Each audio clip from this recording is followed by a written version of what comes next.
Di sini kami dari kelompok 2 akan menjelaskan mengenai anatomi fisiologi sistem muskuloskeletal. Namun sebelum itu, perkenalkan nama saya Indra Rosana dengan NIM 46 2025 dan mulai 4. Dan kenalkan nama saya Prayita Chandra Dewi dengan NIM 46 2025 006. Dan perkenalkan nama saya Anci Adriana Maulaka dengan NIM 46 2025 088. Nama saya Danu Rafia Syafira dengan NIM 46 2025 029. Nah, teman-teman jangan lupa disimak ya videonya sampai akhir.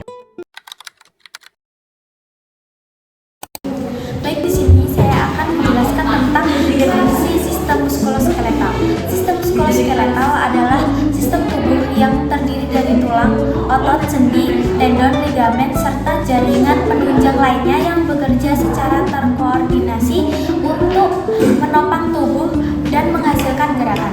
Sistem ini berperan penting dalam menjaga bentuk tubuh, mempertahankan postur, melindungi organ-organ vital, serta memungkinkan seseorang melakukan berbagai aktivitas sehari-hari seperti berdiri, berjalan, berlari, mengangkat benda, dan bergerak. Dengan kata lain, sistem muskuloskeletal merupakan gabungan antara sistem rangka dan sistem otot yang saling bekerja sama agar tubuh dapat bergerak dengan baik dan tetap stabil. Sebelum masuk membahas mengenai osteologi, kita perlu dulu memahami apa itu pengertian osteologi dan istilah os. Nah, osteologi merupakan cabang ilmu anatomi yang mempelajari mengenai struktur, bentuk, perkembangan, dan fungsi tulang. Sedangkan os merupakan istilah Latin yang berarti tulang. Nah, tulang terbagi menjadi dua jenis, yaitu os atau tulang keras dan kartilago atau tulang rawan. Tulang-tulang dalam tubuh tersusun membentuk rangka atau skeleton, yaitu rangkaian tulang yang saling berhubungan melalui persendian. Nah, kerangka ini mempunyai fungsi yaitu sebagai penopang tubuh. Selain penopang tubuh juga melindungi organ-organ vital seperti jantung dan paru-paru, kemudian juga membantu postur tubuh. Nah, teman-teman, sekarang kita akan masuk membahas mengenai os kranium. Nah, os kranium ini terdapat 8 os. Yang pertama ada os frontal yang berada di dahi, kemudian os parietal, os temporal, os occipital yang berada di bagian belakang, os sphenoid, dan os ethmoid.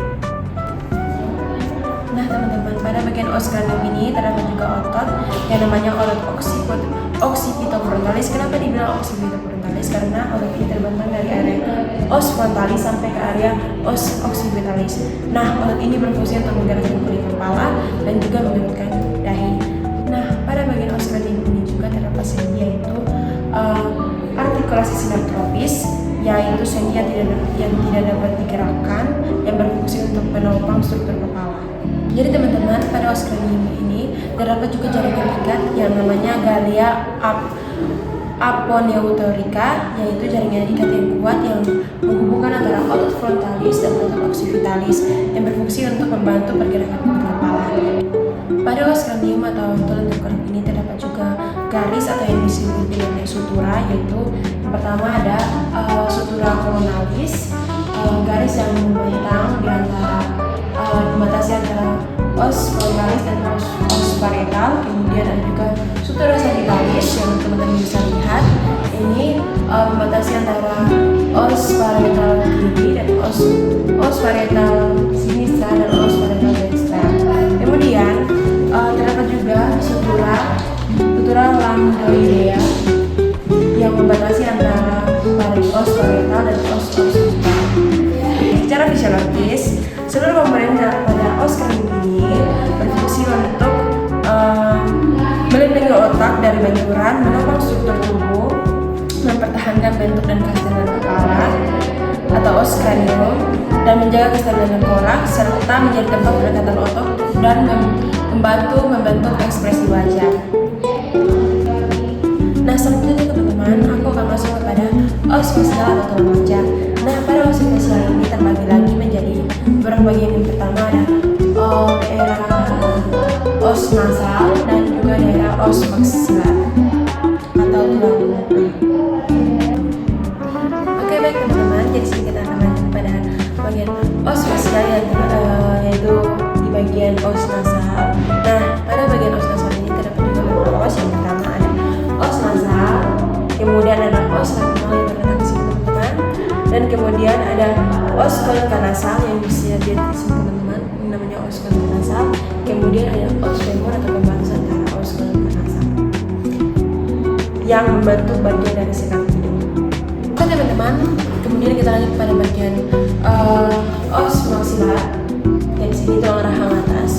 Nah, bagian os maksilar ini terbagi juga beberapa os, yaitu yang pertama ada os maxillaris teman-teman. Kemudian ada juga os mandibularis, yaitu tulang rahang bawah. Terus ada os zygamaticum, ini teman-teman, yang membantu kita senyum, terus kelihatan namanya os zygamaticum. Kemudian ada juga os palatum yang terletak di dalam lubang. Teman-teman, tulang-tulang yang tadi aku udah sebutin yaitu tulang-tulang yang berfungsi sama-sama punya fungsi untuk membentuk struktur wajah, menyangga gigi, serta membantu proses penuhnya dan berbicara. Nah teman-teman, selain os pada fasial ini terdapat juga muskulus atau otot yang ada pada os fasial ini. Nah, ada beberapa otot yang bisa saya jelaskan di sini. Yang pertama ada musculus zygamaticum major dan minor yang terdapat pada bagian zygamaticum. Kemudian ada juga musculus orbicularis yang pada bagian sini menjadi area mulut, berfungsi untuk menutup dan membuka mulut serta menggerakkan bibir. Kemudian ada juga musculus orbicularis oculi yang terdapat pada bagian sini teman-teman. Ini berfungsi untuk menutup dan membuka kelopak mata. Kemudian ada juga otot boccinator dan masseter yang terdapat pada bagian sini, berfungsi untuk mengunyah makanan, proses mengunyah makanan. Kemudian ada juga otot atau musculus depressor anguli yang berfungsi untuk menarik mulut ke bawah. Dia terletak pada bagian area sini. Nah teman-teman, secara fisiologis seluruh komponen yang tadi aku sudah sebutkan, yaitu di os fasial tulang, otot, jaring mengikat, itu mereka saling bekerja sama untuk membentuk dan menopang struktur os fasial dan melindungi organ-organ penting seperti mata, hidung, dan mulut, serta memungkinkan berbagai fungsi seperti mengunyah, berbicara, bernafas, dan menelan, dan menghasilkan ekspresi wajah. Nah, kerjasama seluruh komponen ini juga berperan penting untuk menjaga kestabilan dan fungsi normal kepala seperti wajah. Nah teman-teman, selanjutnya kita masuk pada daerah cervicalis dan leher. Nah, di bagian cervicalis ini terdapat juga os hyoideus. Nah, os hyoideus letaknya sebelah sini teman-teman. Nah, os hyoideus ini dia berfungsi untuk membantu proses menelan dan berbicara. Nah, os hyoideus ini juga sebagai tempat pelekatan otot-otot dan juga sebagai penyangga laring dan faring.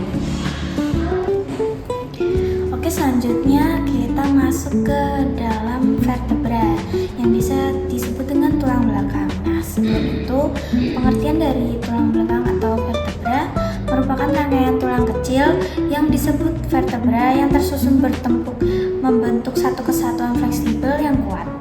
Di dalamnya terdapat saluran yang melindungi sumsum tulang belakang, bagian dari sistem saraf pusat. Nah, ada beberapa fungsi dari vertebra atau tulang belakang. Yang pertama untuk menopang tubuh, terus yang kedua untuk melindungi sumsum tulang belakang, yang ketiga tempat melekatnya otot dan ligamen, lalu yang terakhir menjadi tempat perlekatan tulang rusuk atau os costa dan tulang panggul atau os pelvis. Nah, kita masuk ke bagian tulang belakang. Jadi, tulang belakang dibagi menjadi beberapa bagian. Yang pertama paling atas atau biasa disebut dengan superior. Nah, bagian ini namanya cervical. Terdapat 7 ruas yang berfungsi untuk menyangga kepala dan memungkinkan gerakan seperti menoleh. Jadi dari 1, 2, 3, 4, 5, 6, 7. Lalu selanjutnya ada torakal. Torakal itu terletak di punggung atau di bagian dada sini. Terdapat 12 ruas yang berfungsi untuk membantu melindungi organ seperti jantung dan paru-paru. Jadi dari sini 1, 2, 3, 4, 5, 6, 7, 8, 9, 10, 11, 12. Terus selanjutnya ada lumbalis. Ya benar, lumbalis itu ada 5. Ada 5 di sini. Bagian paling kuat karena menahan berat tubuh, berperan dalam gerakan seperti membungkuk dan berdiri. Lalu ada sakrum. Sakrum itu ada 5 juga di sini. Itu membentuk satu tulang, menghubungkan antara tulang belakang dan panggul. Lalu yang terakhir itu ada koksigis atau tulang ekor bagian inferior yang berfungsi sebagai tempat melekatnya otot dan ligamen. Lalu kita masuk ke struktur vertebra. Jadi di sini ada beberapa struktur vertebra. Yang pertama itu ada badan vertebra. Badan vertebra itu yang di bagian sini. Itu di bagian depan untuk menopang berat. Lalu yang kedua itu lekung vertebra. Lekung vertebra di bagian sini. Itu membentuk saluran saraf. Lalu yang terakhir tonjolan atau yang disebut dengan prosesus, tempat melekatnya otot dan ligamen. Baik, di sini saya akan menjelaskan tentang toraks. Nah, toraks itu rongga dada atau ruang di bagian dalam yang dibatasi bagian depan oleh sternum dan di bagian belakang oleh vertebra. Nah, di toraks ini terdapat os costa atau tulang rusuk. Nah, os costa ini terbagi menjadi 12 pasang, yaitu terbagi di bagian kanan, os costa kanan dan os costa kiri. Di os costa ini juga ada tulang yang menghubungkan antara os costa kanan dan os costa kiri, yaitu tulang sternum. Nah, tulang sternum ini dibagi menjadi 3 bagian, yaitu sternum bagian atas namanya manubrium sterni. Nah, manubrium sterni ini dia berhubungan langsung dengan tulang clavicula dan costa pertama dan sebagian dari costa kedua. Yang kedua yaitu corpus sterni atau badan dari sternum. Nah, kenapa dibilang badan sternum? Karena dia yang paling panjang dan paling besar antara sternum.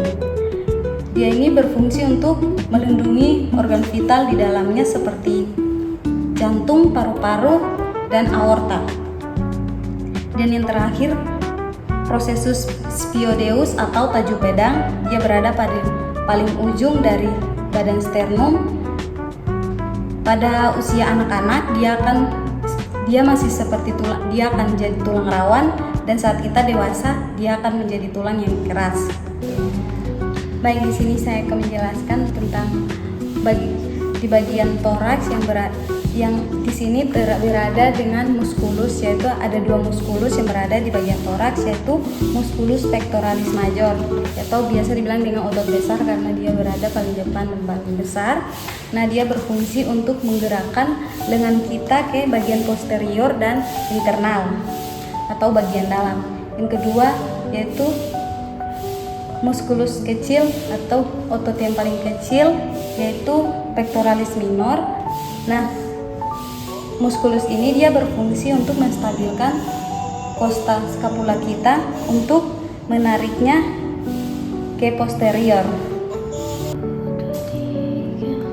Nah, baik, di sini saya akan membahas tentang bagian artikulasi di bagian toraks. Nah, di sini ada artikulasi sternoclavicular atau biasa disebut dengan sendi plana.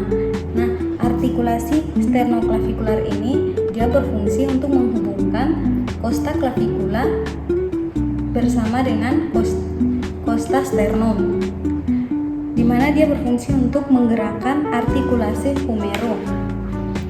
Dan artikulasi yang kedua yaitu artikulasi acromioclavicular atau biasa disebut dengan sendi geser. Dia berada di tulang atau dia berada di costa clavicula. Nah, dia berfungsi untuk menggerakkan artikulasi humero dengan brachium. Baik, di sini saya akan menjelaskan tentang pelvis. Nah, sebelum itu saya menjelaskan definisi pelvis itu apa. Nah, pelvis itu tulang atau rongga tubuh bagian bawah yang yang tersusun atas kosta-kosta yang kuat yang melindungi organ bagian atas. Nah, di pelvis ini ada bagian-bagiannya. Yang pertama yaitu os coxae. Os coxae yaitu bagian sini. Nah, os coxae ini terbagi menjadi dua, yaitu os coxae kiri dan os coxae kanan. Nah, os coxae ini dia terdiri juga ada dari 3 bagian lagi. Nah, yang pertama yaitu ilium atau tulang usus. Nah, bagian ini bagian yang paling besar, bagian atas dan bagian yang paling besar. Dia berfungsi untuk membentuk dinding panggul kita. Dan yang kedua yaitu isium atau biasa bilang tulang duduk. Nah, dia berfungsi untuk saat kita duduk, dia yang akan menopang beban yang untuk kita duduk. Nah, di sini ada pubis atau bagian dari os coxae yang ketiga yaitu pubis. Nah, pubis ini terbagi menjadi 2 lagi, yaitu bagian dextra dan sinistra. Nah, bagian dextra dan sinistra ini dia terhubung langsung oleh simfisis pubis. Nah, di pelvis ini ada bagian tulang lagi atau os lagi, yaitu bagian namanya sakrum atau tulang kelangkang. Nah, sakrum ini dia tersusun atas 5 ruas tulang sakral yang menyatu antara satu sama lain. Nah, tulang sakrum ini dia berhubungan langsung dengan os vertebra atau tulang belakang. Dan dia berhubungan langsung lagi dengan panggul atau os coxae. Di sini ada coccyx atau tulang ekor. Nah, tulang ekor ini atau coccyx ini tulang di bagian paling bawah dari tulang sakrum. Nah, tulang ini terdiri dari 3 sampai 5 ruas, yang dimana ini merupakan sisa dari tulang ekor manusia. Baik, di sini saya akan menjelaskan tentang muskulus yang berada di bagian pelvis. Yang pertama yaitu musculus gluteus maximus. Dia berada di sini. Ini adalah muskulus utama di bagian pelvis kita. Di sini. Nah, muskulus ini dia membantu ekstensi bagian femur kita. Dan muskulus ini dia berfungsi untuk saat kita berdiri, membantu kita berdiri dari posisi duduk, memanjat, dan berlari. Yang kedua yaitu musculus gluteus medius. Dia berada di bagian bawah fasia di sini. Nah, muskulus ini dia berfungsi dalam abdukasi femur kita dan rotasi medial femur kita dan menjaga kestabilan pelvis saat berjalan, dan dia mencegah agar pelvis kita tidak turun ke sisi kontralateral. Selanjutnya ada otot musculus levator ani. Otot ini musculus levator ani ini dia berada di bagian dalam sini, di bagian pelvis bagian dalam.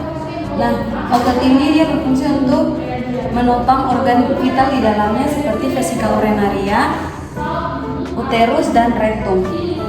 Dan dia berfungsi juga dalam berperan dalam hubungan seksual. Jadi seseorang melakukan hubungan seksual, dia akan dalam rasa puas. Nah, otot ini akan berfungsi dalam proses seksual, dan dia membantu juga dalam proses persalinan pada wanita. Nah, di sini juga ada musculus iliopsoas, yang di dalam musculus iliopsoas itu ada psoas mayor dan iliopsoas. Nah, musculus ini dia berada di sini. Dia berfungsi untuk membantu stabilitas tubuh kita saat kita berdiri dan berjalan. Oke, jadi saya akan menjelaskan tentang ekstremitas superior, yaitu yang pertama ada clavikula atau tulang selangka yang berada di sini. Clavikula merupakan tulang panjang berbentuk huruf S yang menghubungkan sternum dengan scapula dan menjadi penghubung antara rangka aksial dengan ekstremitas superior. Saya akan menjelaskan fungsinya, yaitu yang pertama menghubungkan lengan dengan batang tubuh, menjaga posisi bahu tetap stabil, melindungi pembuluh darah subclavia dan plexus brachialis, dan yang terakhir adalah menjadi tempat perlekatan berbagai otot. Lalu yang kedua ada scapula yang berada di daerah sini.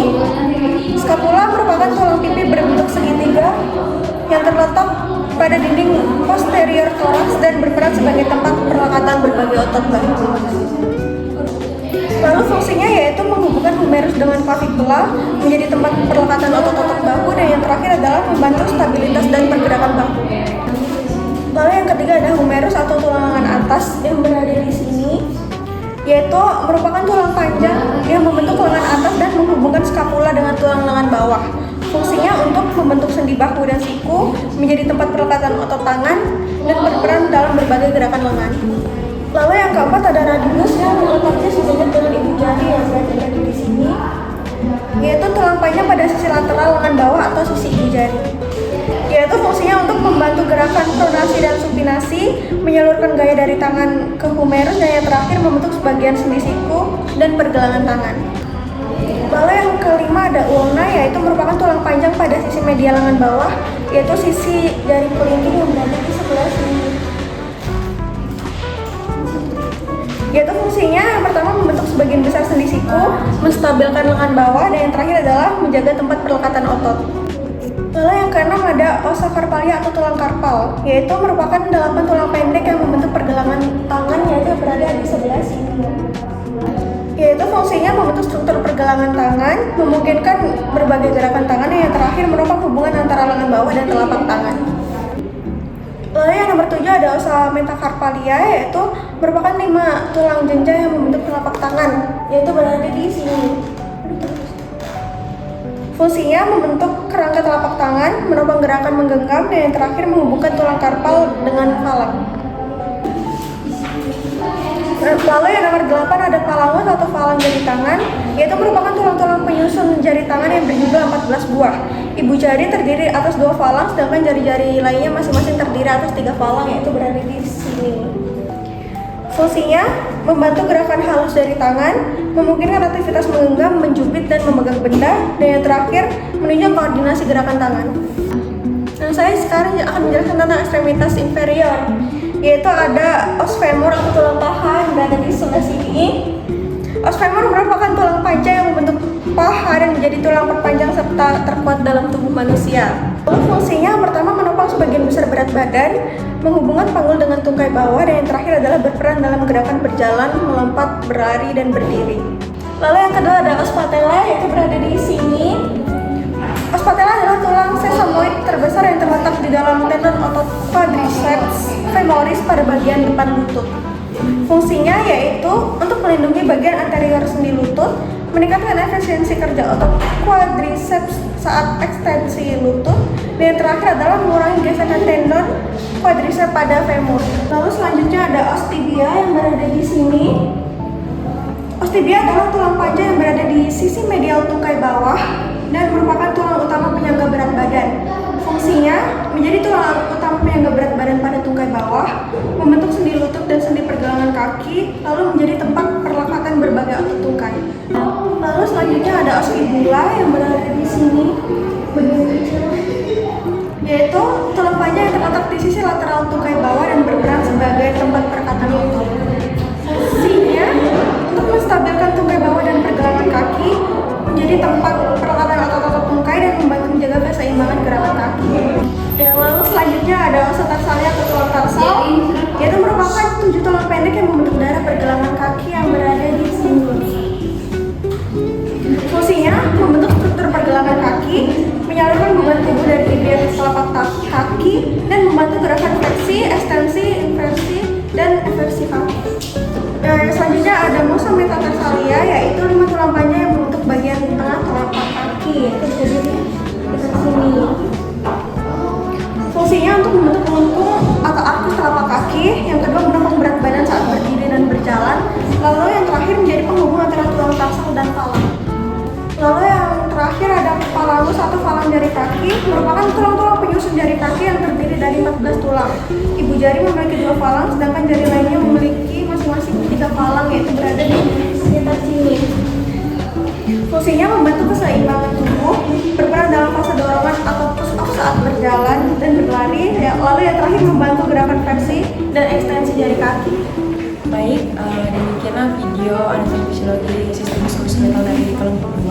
Mohon maaf jika ada kesalahan kata yang kami ucapkan dari member kelompok kami. Demikianlah hasil video kami, jangan menyaksikan dan terima kasih.